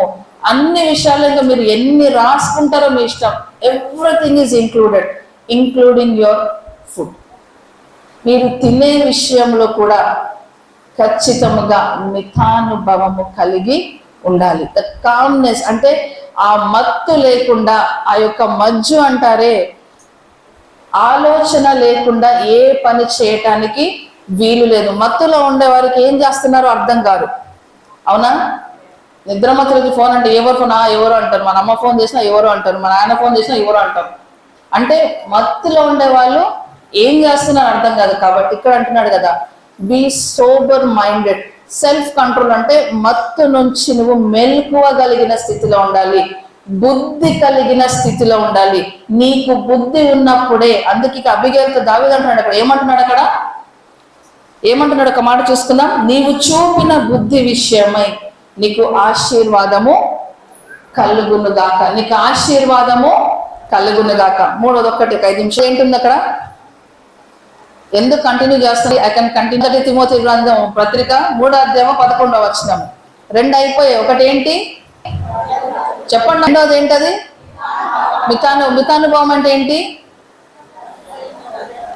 అంటే మీ వశములో మీరుండటము, మత్తు లేకుండా, ఏ ఒక్క ఏమనాలి అంటే అనాలోచితం లేకుండా మీ బుద్ధి కలిగి, ఆలోచన కలిగి, ఓకే, కాన్షియస్ లో ఉండి పని చేయటం. ఓకే, మూడోదిగా అన్ని, అబ్బా ఎంత చిన్న మాట కానీ ఇంపాసిబుల్ అనే మాట కదా ఇది. నమ్మకము. ఇంకా ఎన్నైనా మాట్లాడుకోవచ్చు అండి మనం ఇట్లాంటి బిస్కెట్లు. నమ్మకత్వము చాలా మందికి పరిచయం ఉండే మాట ఇది, అందరికీ పరిచయం ఉండే మాట. కానీ ఎంతవరకు నమ్మకత్వంగా ఉన్నామా? నమ్మకంగా ఉన్నామా? దేంట్లో ఏం చూస్తాడు చెప్పండి అంటారు మీరు. ఏమన్నా మీ చూపట్లే ఉంది నాకు. దేంట్లో ఏం పెద్ద మా గురించి తెలిసినట్టు మాట్లాడుతున్నామే, దేంట్లో ఏం చెప్పండి అన్నట్టుంది మీది. నమ్మకము. ఒక మాట చెప్తాను చూడండి, అందరికీ తెలిసిన వాక్య భాగమే కదా. లూకాసు వార్త, బైబిల్ తెచ్చకూడదు మీరు. లూకాసు వార్త 16వ అధ్యాయము 10 నుండి 12 వచనాలు. ఏముంటుంది అక్కడ? గెస్ చేయండి. నమ్మకం అనేటప్పటికి ఏం గుర్తు రావాలి మీకు? ఏంటిది? క్విజ్కి ప్రిపేర్ అయ్యారమ్మా మీరందరూ? దేని గురించి నమ్మకం అనేటప్పటికి ఎక్కడ వెంటనే గుర్తొచ్చే వాక్యం ఏంటి? బలా నమ్మకం అని దాస్తా. ఓకే, ఇంకా? అయ్యో, ఇంకా చెప్పాలి. కొంచెములో ఎక్కడంట? మిక్కిలి కొంచెములో నమ్మకంగా ఉండేవాడు ఎక్కడ నమ్మకంగా ఉంటాడు కదా. మనం ఇంట్లో పనులను పెట్టుకుంటే ఏం చేస్తాం? ఫస్ట్ మీరు టెస్ట్ చేస్తా లేదా? నేను మాత్రం చేస్తాను, ఎందుకంటే నా వస్తువు లేకుండా నాకే తెలియదు. నేను మాత్రం టెస్ట్ చేస్తూ ఉంటాను మన పని మనుషులను. జనరల్గా పనులను మార్చాను. నా దగ్గర పనులు ఉంటాయి, ఎండ తరబడి పడి ఉంటారు, అలా ఉంటారు అంతే నా దగ్గర. వదిలిపెట్టి వాళ్ళ శరీరం సహకరించక అయ్యో పాపం వృద్ధాప్యంలో వచ్చారని చెప్పి రిటైర్మెంట్ తీసుకోవాలి తప్పించి వెళ్ళరు. ఏం టెస్ట్ చేస్తాము? మీరు ఒక ఉద్యోగంలో వెళ్ళారు అనుకోండి, ఏం టెస్ట్ చేస్తారు? మీకు ఫస్ట్ కొంచెం పని ఇస్తారు, అవునా? ఇది చెయ్యండి. అది కరెక్ట్గా చేశారనుకోండి, ఇది చేయండి, ఇది చేయండి, మెల్లమెల్లగా పెంచుతూ పోతారు. కొంచెములో పని, నమ్మకంగా పని చేసే వారిని దేవుడు ఆశీర్వదిస్తాడు. అంతే కదా. కొట్లాడుతున్నాం అందరూ వేతనాలు పెంచాలని, దేనికి? వేతనాలు పెంచినందుకు ఇంకేం ఎక్స్పెక్ట్ చేస్తారు? ఇంకొంచెం పని. ఎందుకు? పనికి పాత్రుడు జీతగాడు. పని చేస్తేనే జీతం వస్తుంది. జీతం పెరిగినప్పుడు తక్కువ పని ఉంటుందా? కదా. వాచ్మెన్కి ఎంత జీతం ఉంటుంది? ఐఏఎస్ ఆఫీసర్కి ఎంత జీతం ఉంటుంది? వాచ్మెన్కి ఏం పని ఉంటుంది? ఐఏఎస్ అంటే ఇద్దరు పని చేస్తారని పాపం. ఈయన గంటలు పని చేస్తాడు, ఆయన కొన్ని గంటలు పని చేస్తాడు. ఇద్దరి పనికి వ్యత్యాసం లేదా? కదా. ఇద్దరు పనికి వ్యత్యాసం ఉంది. అంటే అర్థం ఏంటి? పనిలో నమ్మకత్వం ఉండాలి. ఈ నమ్మకత్వం అనేది ఎక్కడ ఉండాలంట? బిస్కెట్ ఇచ్చింది ఎందుకు?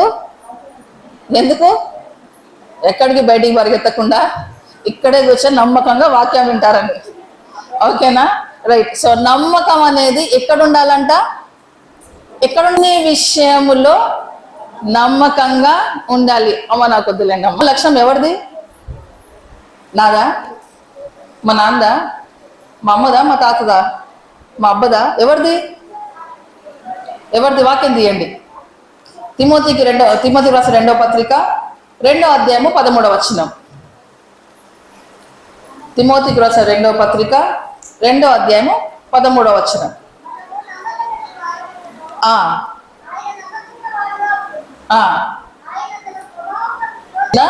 దేవుడు అనేక విషయాల్లో మనకు నమ్మకత్వము లేకపోయినను, నమ్మకత్వం లేదు మనలో, అయినప్పటికీ ఆయన నమ్మదగినవాడు. నీ జీవితంలో వాగ్దానాలు పనిచేస్తున్నాయంటే నీ ప్రార్థన అయ్యో పాపం అని దేవుడు ఇచ్చేస్తాడు అంతే. అట్లా పోనీలే ఇంత ప్రార్థన చేస్తుంది అని పోనీలే. కొన్ని పెండింగ్ ఉంటున్నాయా? ఎందుకు పెండింగ్ ఉంటున్నాయి? అందుకే యాకోబు పత్రిక ఉంటుంది, ఏలియా కూడా పట్టుదలతో ప్రార్థిస్తే, నమ్మకంతో ప్రార్థిస్తే ఏం చేశాడు దేవుడు?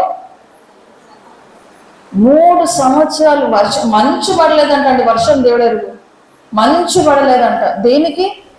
ప్రార్థన. నమ్మకత్వంతో ప్రార్థన చేశాడు, పట్టుదలతో ప్రార్థన చేశాడు. ప్రభు అంటున్నాడు, స్త్రీలంగా నీకు ఉండాలి నమ్మకత్వం. ఎక్కడ నమ్మకత్వం తెలుసా? నువ్వు చేసే ప్రతి పనిలో నమ్మకం ఉండాలి. ప్రమాణం తీసుకుంటాం వివాహం అప్పుడు. ఎంతమంది అత్తగారులను చూసుకుంటారండి? ఎంతమంది ఆడబిడ్డలను చూసుకుంటాం? వాళ్ళు తిట్టినారని మనం తిడతాము, వాళ్ళు ఇలా చేసాను మనం చేస్తాం. బాగున్నప్పుడు అవసరం లేదండి, వాళ్ళు చేసుకుంటున్నారు, మీ దగ్గర పట్టించడం అంటే అవుతూ అవసరం లేదు, ఓకే. బట్ కష్టంలో ఉన్నప్పుడు వెళ్ళగలుగుతున్నామా? అరే బాగలేదు అమ్మాయికు, నేను బాగున్నాను, వెళ్ళి ఆదుకునే హృదయం మనకుందా? జ్ఞాపకం చేసుకుందాం. ఈ ఒక్క మాట ఒకరికి అర్థమైతే, ఒక స్త్రీకి అర్థమైతే, ఏ స్త్రీలో కూడా అత్తాకోడళ్ళకి సమస్యలు ఉండవు. రూతు ఒక అన్యురాలు, మోయాబీరాలు, విగ్రహారం చేసేటువంటి స్త్రీ. కానీ ఓర్ప వదిలిపెట్టి వెళ్ళిపోయింది, ముద్దు పెట్టుకొని వెళ్ళిపోయింది సింపుల్గా. కానీ రూతు ఏం చేసింది? అంటి పెట్టుకుంది. నీతో రావద్దని చెప్పొద్దు, నీ జనమే నా జనము, నీ దేశమే నా దేశము, నీ ప్రజలే. ఎంతమంది కొడలం అనుకుంటున్నాం ఈ మాట? గుండెమి చేస్తాం చెప్పండి, అనుకుంటున్నామా? నిజంగా చేస్తే దేవుడు చూస్తున్నాడు. ఒకవేళ నీకు ఆలోచన లేకపోతే no prayer of yours will be fulfilled. ఏ ప్రార్థన మీద కంప్లీట్గా ఉండదు. ఏ ప్రార్థన. ఈరోజు మన కుటుంబాల్లో సమస్యలు వస్తున్నాయి, మన కుటుంబంలో ఇంకా ప్రార్థనలు అన్నవి సంపూర్ణము కాకుండా ఉన్నాయి. ఇంకా కూడా సమస్యగానే ఉంది. దేనికి కారణం? దేనికి? సాతాను కాదు, దేవుడు కాదు. దానికి కారణం ఎవరు? నీ నమ్మకత్వం. మనుషులతో ఒక మాట ఇచ్చావా, మాటకు కట్టుబడి ఉండు. ఎవరైనా వచ్చి అక్క ఈ మాట చెప్పదు, నా బాధ నాలో పెట్టుకోకుండా మీతో షేర్ చేసుకుంటున్నాను అని ఒక మాట చెప్పామా, అది నీ దగ్గరే ఉండిపోవాలి. ఆ రహస్యం నీ దగ్గరే ఉండాలి. అది ఇంకొకరి దగ్గర పోయిందా, ఆ నమ్మకత్వాన్ని ఇంకెన్నడూ కూడా పొందుకోలేవు. నువ్వు పొందుకోలేవు. నీకు ఒక మాట చెప్పారా, ఆ మాటకు కట్టుబడి ఉండు. నువ్వు ఒక మాట ఇచ్చావా, ఆ మాటకు కట్టుబడి ఉండు. నీ జీవితంలో గొప్ప కార్యాలు నువ్వు చూడాలంటే ఇవి ఖచ్చితంగా మన జీవితంలో ఉండాలి. అందుకంటే ఇక్కడ అంటున్నాడు, పరిచారం చేసే స్త్రీలు. ఎక్కడ పరిచారం చేస్తారు స్త్రీలు? స్త్రీలు ఇళ్లలో పరిచారం చేస్తారు, పక్కింట్లో పరిచారం చేస్తారు, సంఘంలో పరిచారం చేస్తారు. ఎక్కడైనా పరిచారము చేసే గుణము స్త్రీకి ఉన్నది. అది సహజ గుణం, అది సహజ గుణం కదా. రిబ్కా ఎదుర్కొందంట, ఒంటలకు నీళ్లు చేతి పోసిందంట. అడగలేదు ఎవరు, ఆమె చేసింది. పరిచారము చేసే లక్షణము స్త్రీలో ఉన్నది, కానీ నమ్మకంగా పరిచారము చేయాలి. అందుకే అంటున్నాడు, అటువలే స్త్రీలారా మీరు. రెండు ఉండాలి, రెండు ఉండకూడదు. కొండెములు ఉండకూడదు. రెండవది ఏముండకూడదు? మితానుభవం. అంటే మన ఇమోషన్స్ మనము కంట్రోల్ చేసుకోవాలి. మనము ఉండాల్సింది, మనకు ఉండాల్సింది ఏంటి ఉండాలి? నమ్మకత్వం. ఈరోజు పరిచయం మొదలుపెట్టి 8 సంవత్సరాలండి. ఎంతమంది ఎన్ని మాటలు అన్నారో, అసలు ఎన్ని మాటలు అన్నారు. కొంతమంది అన్నారమ్మా సాయంత్రం పెడతారు పరిచయం స్టార్ట్. మేము ఉదయం స్టార్ట్ చేయలేదండి. ఆదివారం ఉదయకాల పరిచయం మొదలు పెట్టలేదు. మేము పరిచయం మొదలు పెట్టింది ఆదివారం సాయంకాలం ఆరాధన. ఎక్కడ కూడా సాయంకాలం ఆరాధన లేదు, కడపలో కానీ ఎక్కడ లేదు. సాయంకాలం లేకపోతే అందరు నవ్వారు.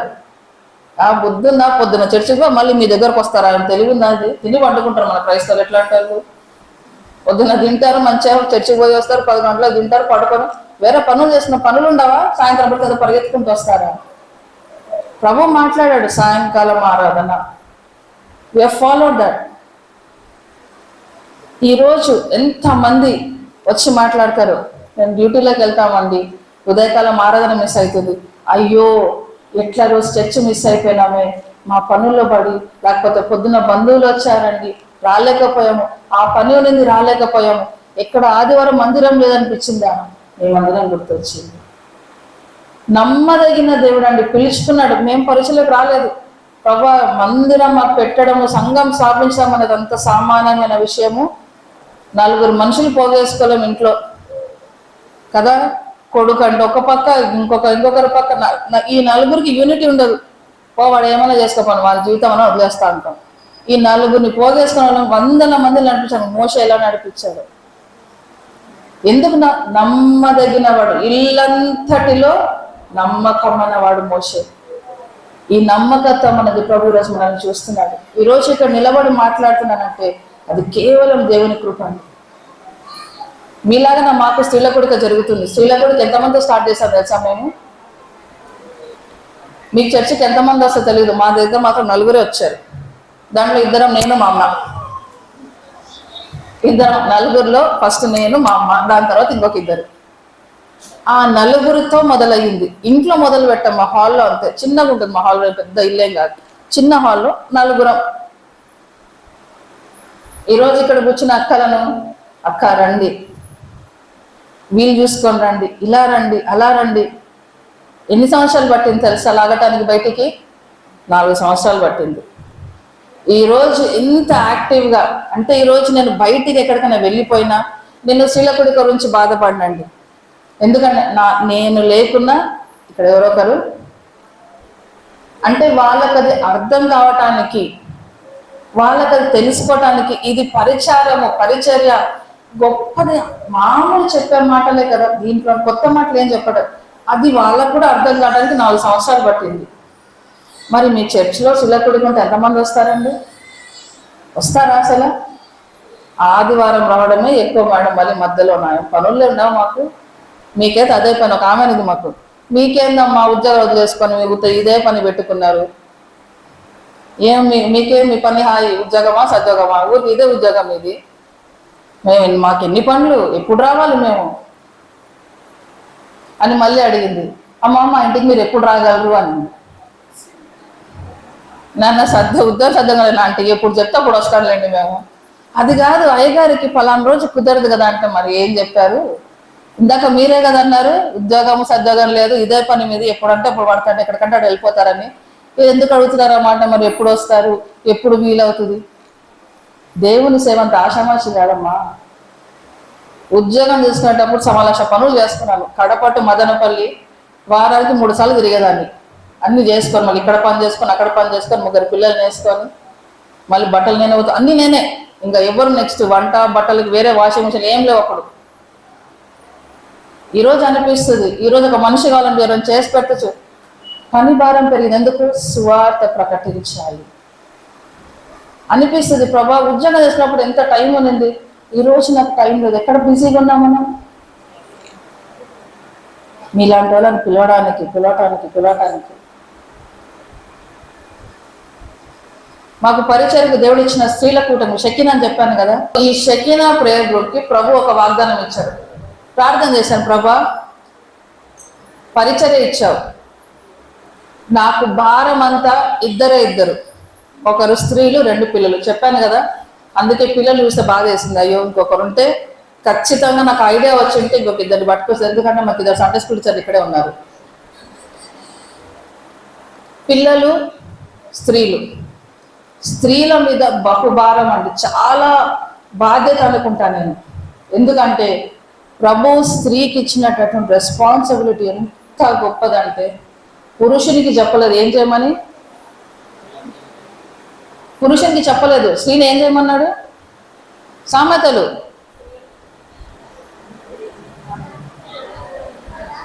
Very good. జ్ఞానవంతులు, నిజంగా జ్ఞానవంతురాలు. ఇల్లు కట్టేది ఎవరండి? నువ్వు కడతావా ఇల్లు? ఎవరు కడతారు ఇల్లు? మా ఆయన కడతాడు. మా ఆయన కట్టిస్తాడు, అంతే కదా. భర్త కట్టిస్తాడు, నేను ఇల్లు కూడా ఇల్లు కట్టించాను, అవునా? కానీ ప్రభు అంటున్నాడు ఇల్లు ఊడబెరుకోవాలని నీ చేతిలోనే ఉంది, కట్టుకోవాలన్నా. ఎంత గొప్ప రెస్పాన్సిబిలిటీ. స్త్రీ లేకపోతే ఇక్కడ గాలి అక్కడికి వెళ్ళదు ఇంట్లో. ఇప్పుడు నేను ఇల్లు వదిలిపెట్టి వచ్చాను, ఇంటికి వెళ్ళాక మా ఇల్లు ఎట్లుంటుంది? ప్రతి ఇంట్లో ఉండే పరిస్థితే కదా. అలాంటిది స్త్రీ యొక్క ప్రాముఖ్యత. స్త్రీగా నీకే నీ పనిచేసిన నమ్మకత్వం లేకపోతే నీ కుటుంబానికి ఎట్లా వస్తుంది? నీ పిల్లలకి ఎట్లా వస్తుంది? నీ భర్తకు రక్షించబడతాడు, నీ ఇల్లు ఎట్లా కట్టబడుతుంది? నా కొడుకు గురించి ప్రార్థన చేయండి సిస్టర్ గారు, కోడల గురించి ప్రార్థన చేయండి. అల్లుడు కష్టపడుతున్నాడు. ఏం నేర్పించావు పిల్లలకు నువ్వు? స్త్రీగా ఓ తల్లిగా ఏం నమ్మకత్వం నేర్పించావు నువ్వు నీ ఇల్లు బాగుపడడానికి? నువ్వు వస్తే సరిపోయిద్దా? మనమే రామ్, అసలు మనమే రామ్, అంతే కదా. స్త్రీలకుడి కంటేనే రామ్. ఆదివారం వస్తే చాలు, స్త్రీలకుడికి రామ్. నువ్వే రానిది నీ పిల్లలు ఏమొస్తారు? సండే స్కూల్ బొమ్మంటే పోతారా? నువ్వు స్త్రీలకుడికి పోతున్నావా? నన్ను సండే స్కూల్ రమ్మడానికి అంటారు పిల్లలు, అంటారా అన్నారా? ఎక్కడ మాదిరి చూపిస్తున్నాం?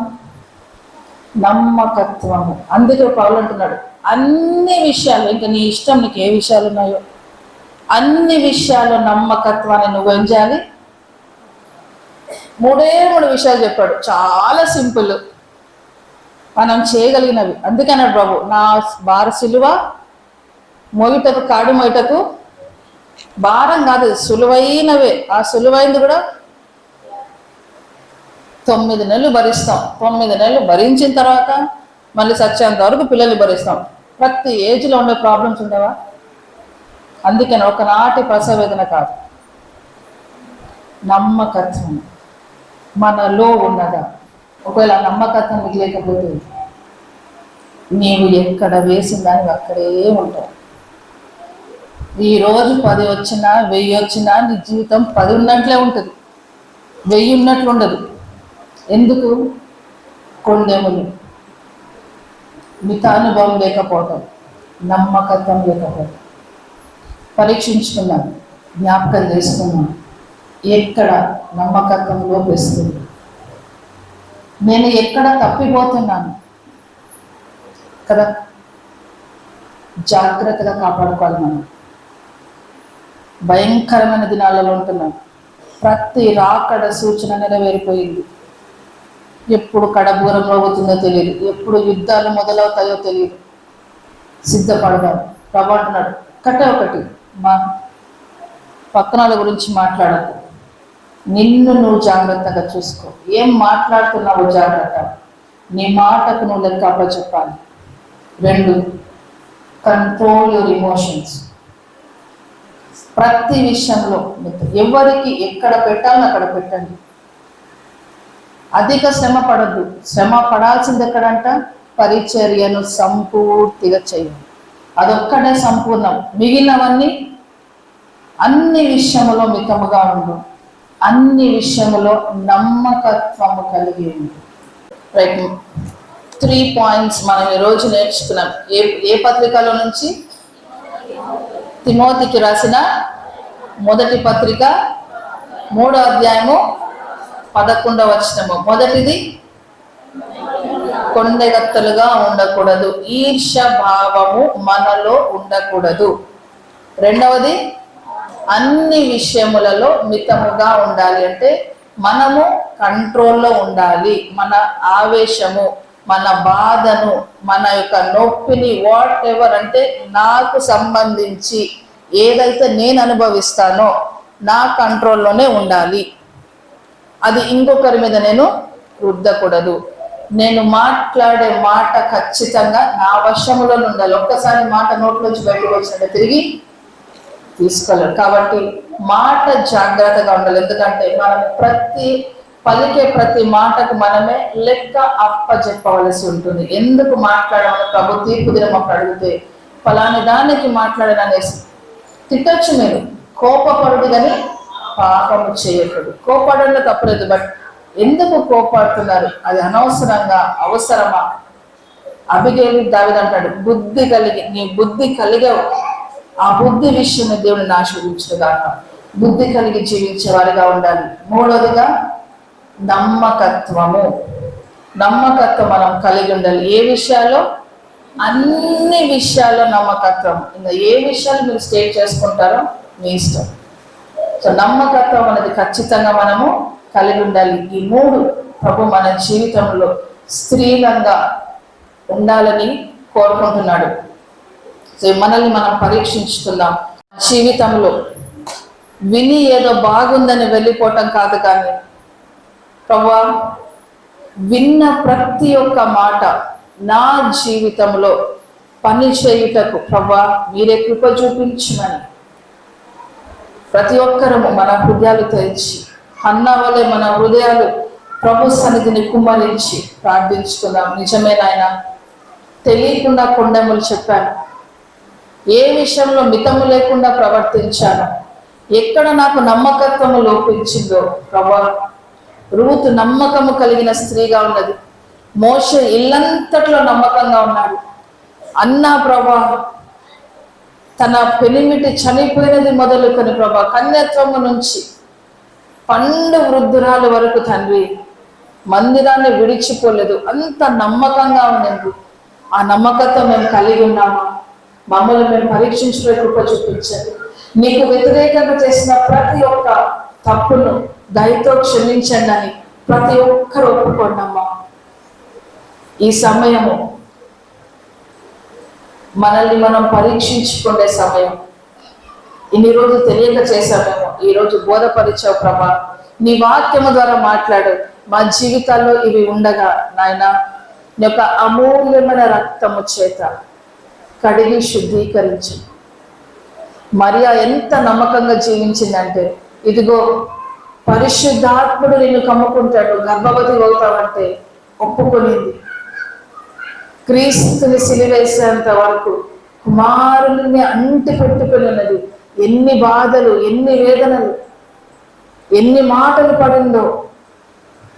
పెళ్లి కాకుండా తల్లి అయిందని అవమానాలు ఎన్ని అందిందో. అయినప్పటికీ కూడా నమ్మకంగా క్రీస్తు దగ్గర ఉంటూ వస్తూ ప్రభా ఆ నమ్మకపు మాకు కూడా అనుగ్రహించండి, ఆ నమ్మకత్వాన్ని మాకు అనుగ్రహించండి అని ప్రతి ఒక్కరు ఏ ఒక్కరు మౌనం ఉండకు వీలలేదండి. వాక్యము విన్న ప్రతి ఒక్కరు హృదయాలను పరీక్షించుకోనమని మనవి చేస్తున్నాను. హల్లెలూయా. స్తోత్రం ప్రభా, స్తోత్రం ప్రభా. నీకే వందనాలు, నీకే స్తుతి స్తోత్రాలు చెల్లిస్తున్నాను తండ్రి. మహిమ ఘనత ప్రభావాలు నీవను ఒప్పుకుంటున్నాం ప్రభా. ఇంతవరకు తండ్రి మీరు మాట్లాడిన ప్రతి మాటను బట్టి నీకు వందనాలు నాయన. కృపగల దేవ, మహిమగల రాజా, నీకే స్తుతి, నీకే స్తోత్రాలు. మేము విన్న ప్రతి మాట మా హృదయాన్ని మార్చకు సహాయం అనుగ్రహించండి.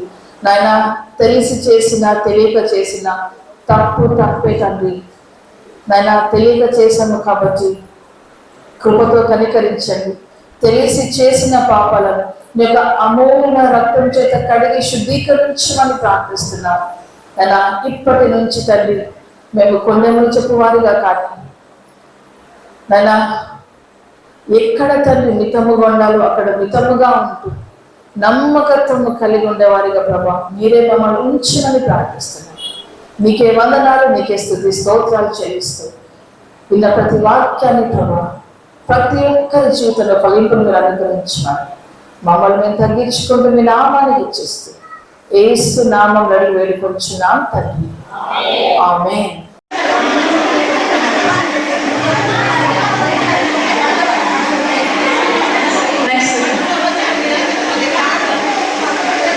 సౌలు చూచినప్పుడు డాష్ పట్టణము విగ్రహములతో నిండి ఉన్నది. సౌలు చూచినప్పుడు ఏడెన్స్ వారు పౌలును డాష్ సభ యొద్దకు తీసుకొని పోయింది. ఏథెన్సు వారు పౌలును డాష్ సభ యొద్దకు తీసుకొని పోయింది.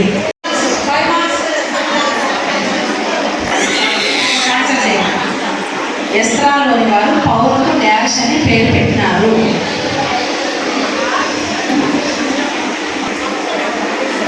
సపరేట్ ఉంది, అది అయిపోయింది. ఎస్రాలోని వారు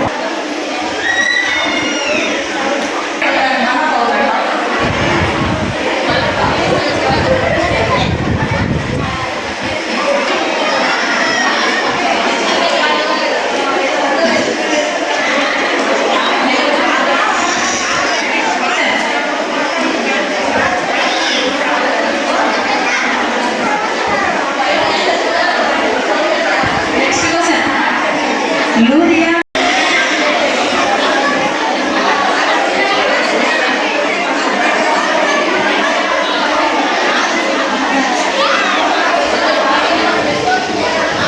ఏథెన్స్ వారు పౌలు డాష్ అభయం తీసుకొని పోయారంటే అరే బాబు. ఈ వీడియో మీకు నచ్చినట్లయితే లైక్ బటన్ క్లిక్ చేయండి. మరిన్ని వీడియోలను పొందడానికి దయచేసి సబ్స్క్రైబ్ చేయండి.